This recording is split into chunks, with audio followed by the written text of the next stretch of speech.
Hari ni kita ada di Pantai Senok dengan Toyota Corolla GR Sports. Pantai Senok ni dekat dengan Penggalan Cepa lah.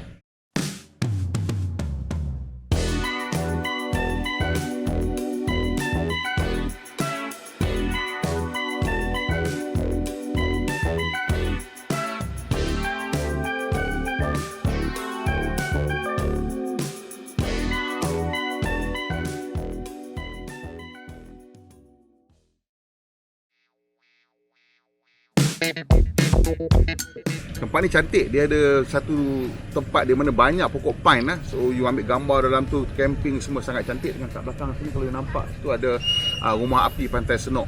Jadi Corolla GRS ni ialah satu kereta yang saya rasa timely car. Sebab orang suka Toyota Corolla ni, tapi kadang-kadang orang kata mungkin nampak terlalu plain lah. Untuk package GRS ni dapat dengan rim hitam ni, kemasan berwarna hitam, spoiler, chin spoiler yang lebih agresif, boot spoiler dan seat dalam yang juga nampak very sporty, and the whole package makes it feel slightly macam kereta orang muda.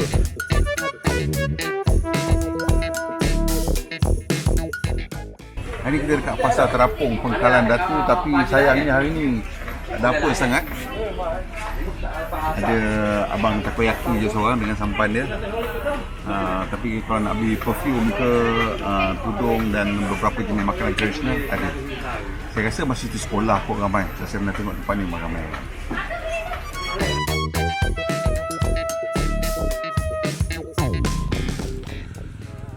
Antara sebab kenapa Toyota Corolla ni hebat ataupun laku di seluruh dunia ialah bukan kerana ianya kereta yang sporty, kereta yang high performance ataupun kereta yang sangat cantik. Tapi kereta ni ialah satu kereta yang telah diperhalusi sebaik mungkin untuk kebaikan ataupun kelebihan si pembeli. Toyota menghasilkan Corolla sebagai satu produk yang kita boleh beli dan kemudian kita tidak perlu risau tentang kos pengurusan, penyelenggaraan, kerumitan penyelenggaraan dan sebagainya. Ini antara kereta pertama yang aku rasa direka bentuk sebagai barang consumer, as a consumer product. Betul-betul as a consumer product. Not as an engineering product, not as a lifestyle product, but properly as a consumer product. Kalau kita tengok timeline untuk kereta as a whole, masa bila kereta diterima sebagai mass market product? Sebenarnya kereta hanya boleh diterima sebagai mass market product di seluruh dunia, bukan di Amerika Utara saja, bukan di Eropah saja, setelah Jepun menjejakkan kaki ke dalam industri otomotif. Dan kita tahu di Jepun ada dua lah jenama yang paling besar sekali, iaitu Toyota dengan Honda. Dan dalam dunia ni pun memang jenama kereta yang paling popular, yang paling laku, model paling laku ialah probably Toyota Corolla dengan Honda Civic. Kalau tak pun Toyota RAV4 dengan Honda CR-V. Jadi Jepun punya approach towards the car, walaupun ada digunakan sebelum ini di Eropah iaitu ataupun di Amerika Utara, Henry Ford bila menghasilkan satu produk untuk kegunaan mass market, ianya memang satu produk yang sesuai untuk mass market dan sangat mengubah dunia kita hari ini, iaitu dialah yang membolehkan kita berganjak daripada kereta kuda kepada kereta. Tetapi walaupun harganya di Amerika Syarikat mungkin dikatakan murah, tetapi ianya adalah sangat mahal untuk di tempat lain di seluruh dunia lah. Jadi kenderaan kereta ni adalah satu produk yang tidak berjaya mendapat tempat masa sehingga saya ingat selepas Perang Dunia Kedua, iaitu pada tahun 60-an barulah betul-betul ianya tersebar luas di seluruh dunia. Kita boleh tunjukkan carta penerimaan kereta ni. Memang kereta ni telah wujud pada awal tahun 1900, 1887 dah ada kereta yang dihasilkan Mercedes sebenarnya patent tricycle tu, patent car tu pun sebelum 1900. Tapi kereta telah gagal untuk mendapat tempat semasa tahun 1920-an, 30-an kerana Great Depression dan ekonomi dunia dirompak dan langsung ramai orang tidak ada duit pada masa itu, dan sebenarnya itu berlarutan sehinggalah Perang Dunia Kedua. Selepas Perang Dunia Kedua barulah kita melihat kestabilan sedikit dalam dunia, dan di mana di situ ramai orang mula mencari kenderaan. Dan selepas Perang Dunia Kedua pun negara seperti Itali, seperti England, seperti Germany pun mempunyai had terhadap dia punya sumber yang boleh digunakan untuk menghasilkan kereta. Jadi pada masa itu orang pun cuba menghasilkan kereta yang mampu milik. As a nice Aura 07 kereta elektrik belakang saya lalu. Jadi mereka pun menghasilkan kereta-kereta yang mampu milik juga. Mini di UK, Fiat 500 di Italy, dan of course Volkswagen Beetle di Germany lah. Itu 3 kereta popular di Eropah. Di Amerika Syarikat terbalik pula, di mana selepas Perang Dunia Kedua mereka mendapati banyak wang, iaitu hasil daripada perbelanjaan ketenteraan mereka. Banyak tentera-tentera yang balik daripada Perang Dunia Kedua mempunyai wang yang banyak, dan mereka meminati kenderaan-kenderaan yang berkuasa tinggi. So kereta-kereta di Amerika Syarikat memang tak boleh dijual di tempat-tempat lain kerana kosnya terlalu tinggi. Jadi kereta-kereta daripada Eropah lah, Mini, Austin, kecil-kecil itu, and of course Volkswagen Beetle dan Fiat 500 adalah antara kenderaan-kenderaan yang popular di tempat lain. Tapi benda ni betul-betul jadi satu fenomena global apabila syarikat Jepun menghasilkan produk yang bukan saja tidak mahal untuk dibeli, tetapi juga tahan lasak. Toyota さんのやっぱ熱意ですね。ユーザーにまず設けてもらいましょう。それからあなた方はその後に設けてくださいねと。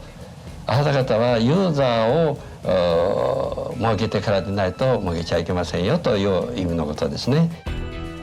Dan juga mudah untuk diselenggara. Kunci utama dia sebenarnya ialah yang terakhir itu, iaitu mudah untuk diselenggara.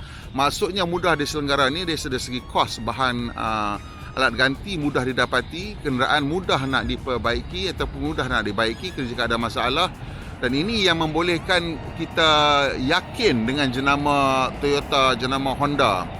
Jenama-jenama Jepun ni telah banyak membina kita punya keyakinan kepada industri kereta dengan menawarkan satu pendekatan yang saya kira is groundbreaking sebenarnya. Sebab itulah dia cara bagaimana syarikat kenderaan di zaman sekarang beroperasi, iaitu menawarkan kenderaan pada margin yang agak nipis di permulaan, dan kemudiannya membina keuntungan dengan menawarkan after sales yang bagus dan mengekalkan pembeli-pembeli kekal dalam sistem after sales. Toyota punya after sales ni satu success story yang jarang orang ceritakan. Dan sebenarnya kalau kita tengok dia orang punya retention rate selepas waktu warranty 75% adalah satu angka yang sangat tinggi yang tak masuk akal kalau orang tengok orang lain beli kereta lepas habis warranty terus cabut pergi tempat lain lah. Tapi untuk Toyota, dan saya sendiri seorang pemilik Toyota, dan saya tahu bahawa tak berbaloi kita nak pergi cari kat luar sebab perbezaan harga tak banyak.